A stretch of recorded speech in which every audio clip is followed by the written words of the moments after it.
할렐루야.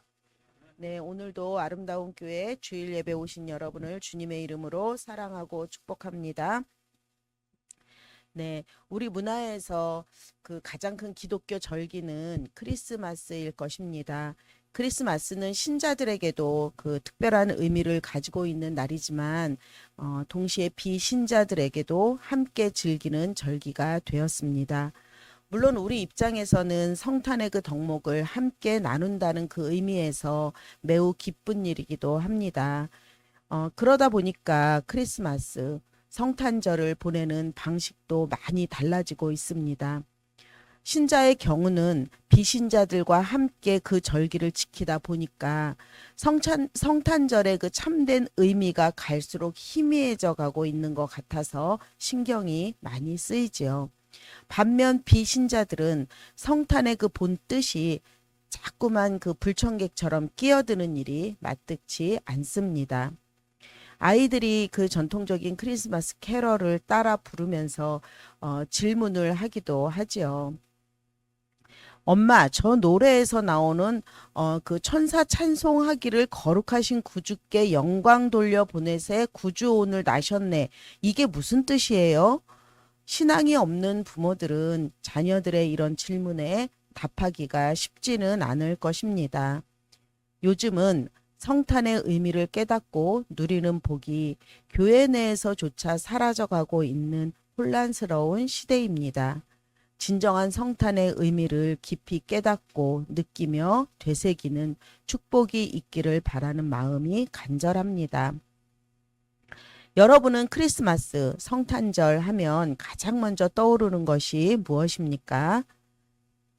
네, 신나는 캐럴일 수도 있고요. 멋진 전구로 장식한 트리일 수도 있고 또는 선물을 기대할 수도 있습니다.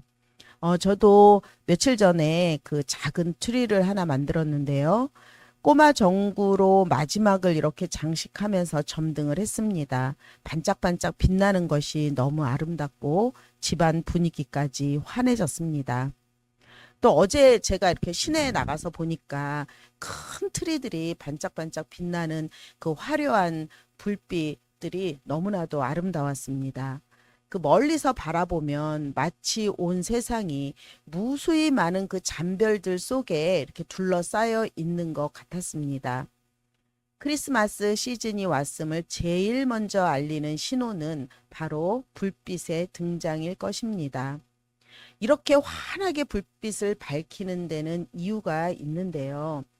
크리스마스라는 절기가 생겨난 지중해 세계나 유럽은 12월 25일이 1년 중에서 가장 어두운 날이라고 합니다. 그러니까 우리나라로 치면 해가 가장 짧은 동지가 되겠죠. 서양에서는 12월 25일이 가장 해가 짧은 날이고 이 날을 기점으로 해서 다시 해가 점점 길어진다고 합니다.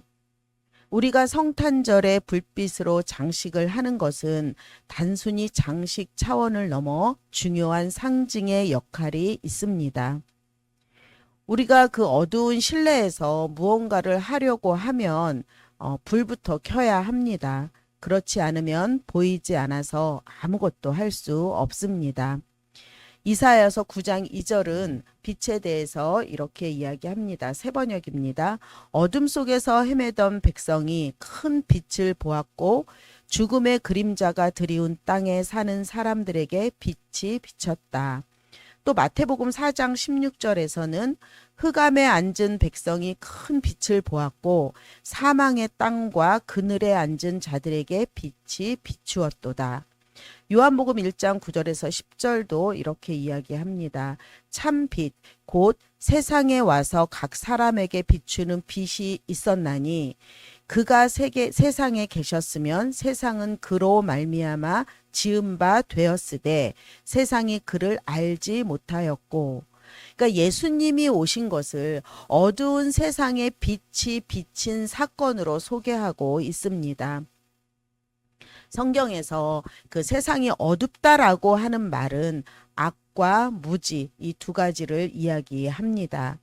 우리가 하나님을 제대로 알지 못하는 것, 선을 행하지 않는 것을 어둠이라고 했습니다. 그러니까 어둡다는 것은 선하지도 않고 하나님을 제대로 알지도 못하고 선한 일을 하려는 의지조차 없는 상태를 우리가 어두운 상태라고 합니다. 세상에는 악과 엄청난 고난이 가득하다는 뜻일 것입니다.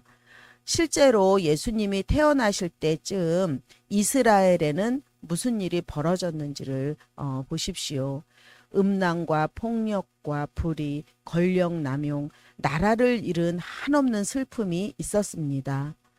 또 예수님이 태어났을 때 그 당시에 2살 미만의 영아들을 헤롯이 죽이게 되면서 엄청난 슬픔이 있었지요. 세상에 흑암이 있다는 말은 악과 고난을 치유할 방도를 아무도 알지 못했다라는 뜻이기도 합니다. 여러분, 어둡고 정말 힘들고 아플 때 그것을 해결할 수 있는 방법이 여러분은 있으십니까? 네. 당연히 우리는 믿음으로 아멘이라고 대답할 것입니다. 그러나 세상 사람들은 세상을 바로 잡아보겠다고 전문가와 또 신비주의자, 학자들에게서 답을 찾으려고 노력을 하는 것이 사실입니다. 사람들은 우리가 흑암에 있는 것은 맞지만 우리 힘과 노력으로 이를 극복할 수 있다고 말합니다. 오늘날에도 마찬가지인데요. 날로 발전하는 그 첨단 기술을 의지하는 사람들의 마음 속에는 공통점이 있습니다.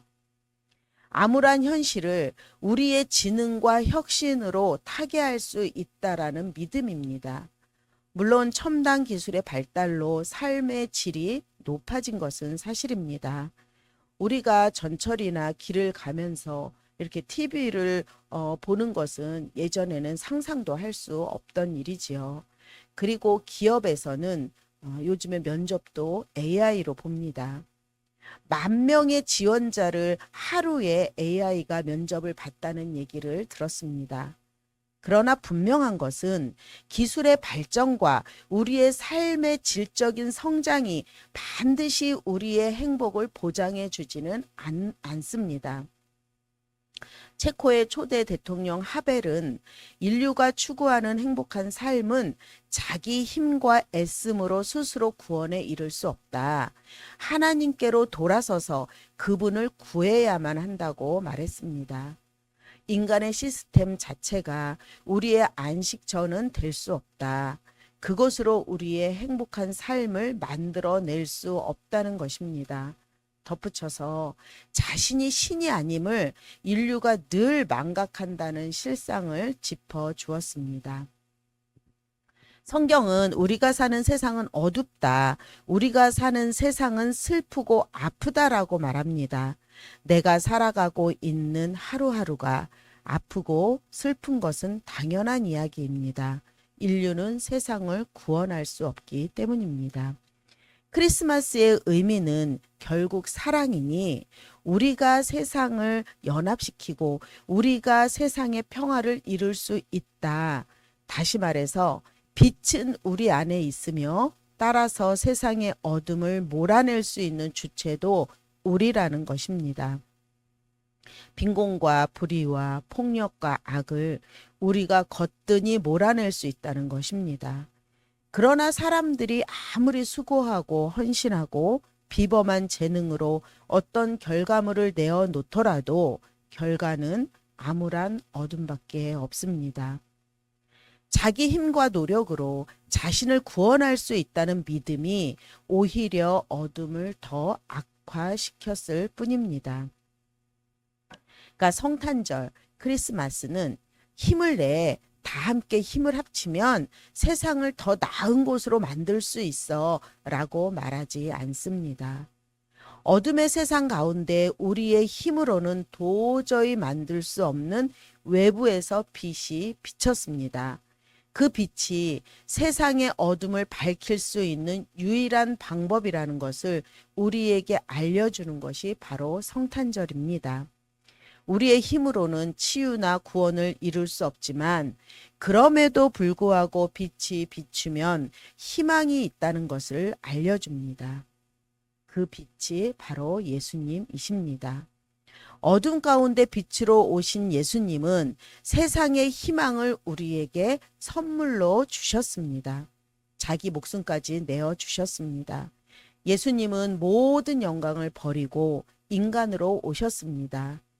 예수님이 빛으로 오신 것은 우리가 영적으로 너무 눈이 멀어서 스스로는 길을 찾을 수 없기 때문입니다. 예수님이 우리 대신 십자가에서 죽으신 것도 우리가 죄로 인해 너무 타락해서 다른 식으로는 용서받을 수 없기 때문입니다. 우리가 아무리 어둡고 힘겨운 삶을 살지라도 우리를 새롭게 하시는 영원한 빛이신 예수 그리스도로 인해 소망이 있는 것입니다. 우리는 매일 아프고 어둡고 힘들고 어둠에 쌓여서 도저히 빛이 보이지 않는 것 같습니다. 매일 근심 걱정에 고통스럽지만 한 걸음 한 걸음 무거운 발걸음을 내딛고 있습니다. 그럴 때 우리의 삶에 비추어 주시는 그 빛을 경험하라고 예수님이 오신 것입니다. 성경은 어둠의 세력에 무관심하지 말고 오직 저항하라고 가르칩니다. 그렇다고 그 세력을 우리 힘으로 이길 수 있다는 환상을 부추기지는 않습니다. 걱정하지 마. 다 잘 될 거야. 라는 무조건적인 낙관론에 동의하지도 않습니다.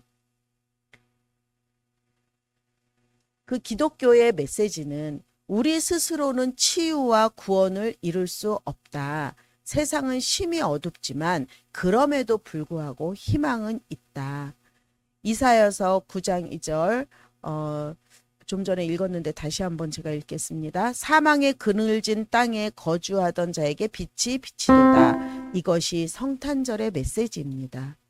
여러분, 세상에서 빛이 솟았다고 하지 않고 세상에 빛이 비친다고 했습니다. 그러니까 그 빛은 바깥에서 왔습니다. 이 세상 바깥에 빛이 있으며 우리를 구원하시고자 예수님이 그 빛을 가지고 오셨다. 아니, 좀 더 정확히 말하면 빛이신 그분이 어느 날 우리 곁으로 직접 찾아오셨다는 것입니다. 어두운 세상에 하나님이 빛이 비치도다 라고 말했을 때 빛은 생명의 원천을 말합니다. 죄로 인해 죽을 수밖에 없는 우리에게 생명을 주시려고 빛으로 오신 것입니다. 빛은 곧 생명이고 진리이고 아름다움입니다. 그러니까 우리가 하나님을 힘입어야만 살 수 있고 움직일 수 있고 존재할 수 있는 것입니다. 하나님이 우리를 매 순간 붙들어 세우시지 않으면 우리는 존재할 수 없습니다.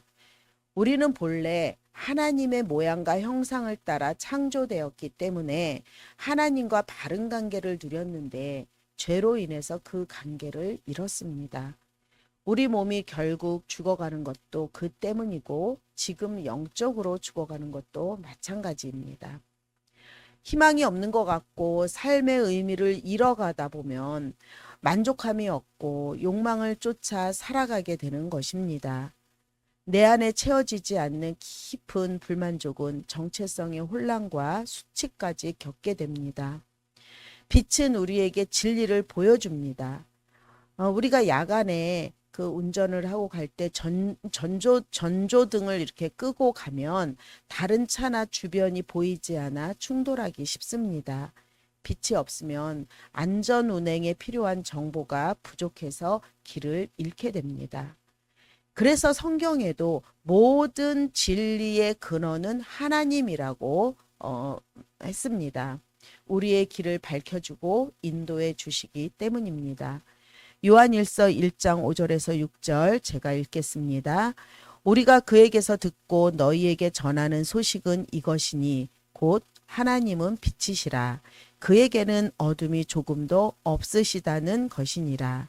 만일 우리가 하나님과 사귐이 있다 하고 어둠에 행하면 거짓말을 하고 진리를 행하지 아니함이거니와. 우리가 뭔가를 알 수 있음은 순전히 하나님 덕분입니다. 하나님께서 우리의 뇌와 인지 능력을 지으셨습니다. 더 나아가서 그분의 계시가 아니면 우리는 하나님이 어떤 분인지를 알 수 없습니다. 그래서 하나님은 자신을 계시해 놓으셨는데 그것이 바로 이 성경입니다. 하나님을 통해서만 생각과 능력을 발휘할 수 있고 말씀을 통해서만 하나님의 하나님됨과 피조물인 우리의 참된 모습을 바로 알 수 있습니다. 우리나라는 너무나 감사하게도 사계절이 뚜렷해서 계절의 변화를 잘 느낄 수 있습니다. 그런데요, 한 해의 일정 기간 동안 일강이 몇 시간밖에 되지 않는 그런 지역이 있습니다. 그곳 사람들은 우울증을 앓는 사람들이 많다고 합니다. 또 피부에서의 그 비타민 D의 합성이 적기 때문에 골다공증도 잘 걸린다고 합니다. 이처럼 빛은 건강과 삶의 활력을 주어 기쁨을 누릴 수 있습니다. 이 모든 아름다움과 기쁨의 근원이 하나님이십니다. 성 어거스틴이 남긴 유명한 고백이 있습니다. 주님 안에서 안식을 얻기까지는 우리 마음에 평안이 없나이다. 사람이 다른 무엇을 즐거워하는 것 같아도 그 기쁨의 실제 근원은 하나님이라고 믿었습니다. 사랑하는 우리 아름다운 교회 여러분들도 하나님으로부터 왔고 하나님의 자녀라는 그 낙관이 찍혀 있기에 서로 사랑할 수 있습니다. 하나님 안에 참 기쁨이 있습니다. 우리가 알든지 모르든지 우리가 살면서 느끼는 그 소소한 많은 그 즐거움들은 하나님이 주시는 그 참 기쁨으로부터 나온 것입니다. 우리 스스로 지어낼 수 없는 생명과 진리와 기쁨은 오직 하나님께만 있습니다. 그렇다면 그 하나님의 빛이 우리에게 어떻게 비치는가? 6절 아까 우리가 읽은 그 6절을 보면 놀랍고도 직설적으로 답하고 있습니다. 네, 6절 함께 읽어볼까요? 시작.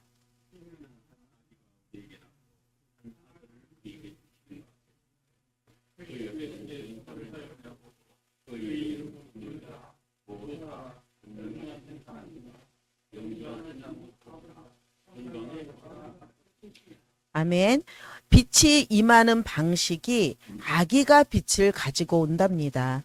그 이름이 기모자, 모사, 전능하신 하나님, 영존하시는 아버지, 평강의 왕이기 때문인데요.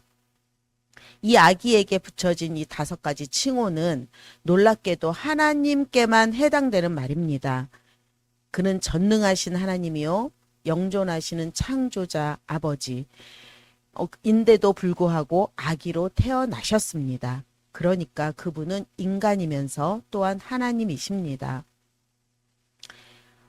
그저 우리가 쿨하게 예수님의 탄생을 축하해요 라고 하는 흔한 크리스마스 인사로는 이 놀라운 탄생의 의미를 다 담아낼 수가 없습니다.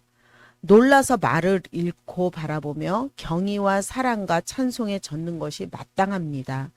하나님이 우리가 사는 세상에 태어나셨다는 이 사실에는 많은 의미가 함축되어 있습니다. 예수 그리스도가 정말 전능하신 하나님이요 영존하신 아버지라면 우리는 그분을 그냥 좋아하기만 할 수는 없습니다. 성경에서 예수님을 직접 보고 들은 사람들은 심드렁하거나 미지근하게 반응한 경우가 없습니다. 예수님을 본 사람들의 반응은 공통적으로 놀랍고 또 두려워했습니다. 감정적으로 또 다른 반응이 나타나기도 했는데요. 놀라고 두려워서 그분 앞에 무릎을 꿇고 경배합니다. 그러나 또 다른 반응은 에이, 뭐 어떻게 저렇게 연약한 아기가 우리의 통치자가 될 것이고 전능하신 하나님이고 평강의 왕이라고 말도 안 돼. 라며 예수님을 향해 경노하기도 했습니다. 크리스마스에 태어난 아기가 전능하신 하나님이라면, 빛으로 오신 하나님이시라면 우리는 그에 합당한 반응을 해야 합니다. 우리는 하나님만을 온전히 섬겨야 합니다. 또 예수님이 기묘자요, 모사요, 평강의 왕이라면 우리도 그분을 섬기고 싶어질 수밖에 없습니다. 왜 그분을 모사라고 칭했냐면요. 우리가 큰 어려움을 겪거나 나는 지금 가시밭길을 걷고 있어 라고 느낄 때가 있습니다. 그럴 때 똑같이 그 길을 먼저 걸었던 사람과 대화를 하면 위로를 받습니다. 우리가 겪은 일을 상대방이 먼저 경험해 봐서 우리의 마음을 잘 알기 때문입니다. 하나님께서 육체를 입고 이 땅에 오셨습니다. 어떤 이유로든 하나님이 우리를 고생하고 넘어지도록 그냥 두시기로 하셨다는 뜻입니다.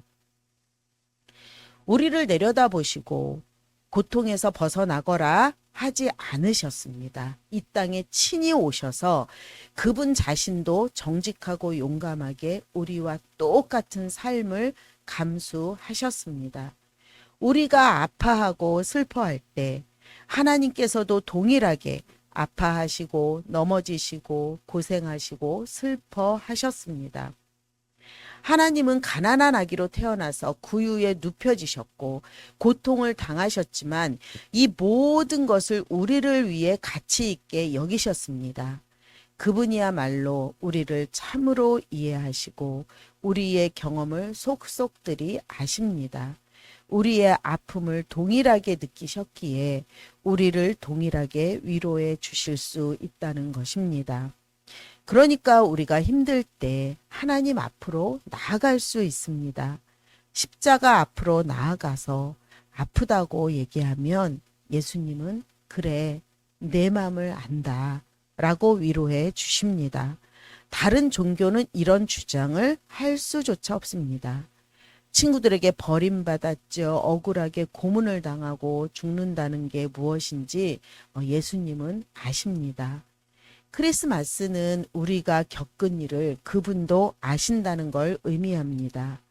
그분께 아뢰면 예수님이 다 이해해 주십니다. 이사야가 그분을 기묘자, 놀랍고도 아름다우시다라고 했는데요. 우리도 그분의 아름다우신 이유를 조금은 알 수 있습니다. 전능하신 하나님이신데도 우리와 같이 되셨습니다. 우리의 어둠을 아시고자 우리와 같은 처지를 자처하셨고 우리를 대신해 십자가를 지시고 우리를 구원하셨습니다. 이 모두를 자발적으로 기꺼이 순수한 사랑으로 하셨습니다. 이 얼마나 아름답습니까? 의무로 한 것이 아니라 사랑입니다. 예수님은 세상에 오신 하나님의 빛이십니다. 새 생명을 가지고 우리의 영적 죽음을 몰아냈습니다. 진리를 밝혀서 우리의 눈먼 영혼을 치유하셨습니다.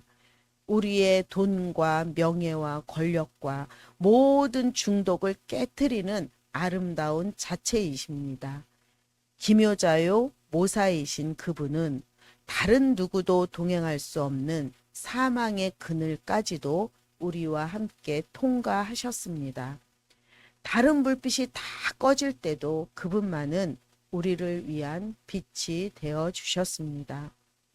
그러면 이 빛은 어떻게 우리의 것이 될 수 있을까요?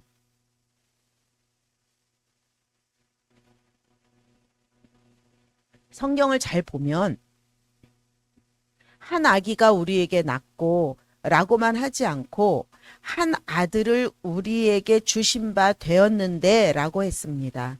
우리에게 주셨대요. 그러니까 그 빛은 선물입니다. 선물은 우리가 받아야만 우리의 것이 될 수 있습니다. 우리는 이 예수님을 선물로 받아들이기가 좀 힘들어 합니다. 예수님을 믿기만 하면 예수님의 놀랍고 아름다운 빛을 누리면서 살아갈 수 있습니다. 그런데 그게 잘 안 됩니다. 우리가 친구에게 크리스마스 선물을 받았다고 한번 해봅시다. 다음날 아침에 눈을 떠서 그 선물을 이렇게 뜯어보니 다이어트 책자가 있었다고 한번 상상해 보십시오. 또 다른 친구가 준 선물 상자의 포장을 벗겨보니 이번에는 남을 배려하는 마음, 이런 책이 나왔습니다. 아, 나에게 꼭 필요한 책들이네. 정말 고맙다. 라고 말한다면 어떤 의미에서는 사실 나는 뚱뚱해서 다이어트를 해야 돼. 그리고 나는 좀 이기적이야. 배려하는 마음이 필요한 사람이야. 라고 시인하는 모양새가 됩니다. 이런 선물은 받아들이기가 조금 힘듭니다. 나에게 있는 흠과 약점을 인정하는 셈이기 때문이죠. 혹시 친구가 여러분의 그 재정적인 어려움을 알아차리고 거액의 돈을 주겠다고 했다면 그 선물을 받아들이기가 그렇게 쉽지만은 않을 것입니다. 왜냐하면 그 자존심을 꿀꺽 삼켜야 하기 때문이지요.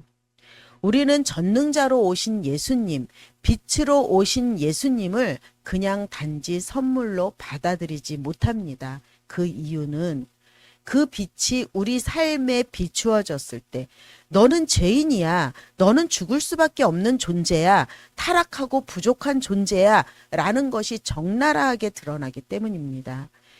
예수님을 선물로 받아들이려면 내가 그것을 인정해야만 그 선물을 받아들일 수 있는 것입니다. 맞습니다, 예수님. 저는 죄인입니다. 맞아요. 저는 연약합니다. 저는 아무것도 할 수 없습니다. 늘 넘어지고 쓰러질 수밖에 없는 자입니다. 그러니 제게 와 주십시오. 라고 했을 때 그 선물을 받을 수 있는 것입니다. 그런데 조금이라도 내가 부족한 게 뭔데? 나 정도면 되지? 라고 하는 순간 그 선물이 우리에게 오지 못합니다. 예수님을 믿기만 하면 예수님으로부터 오는 찬란하고 아름다운 빛을 누릴 것입니다.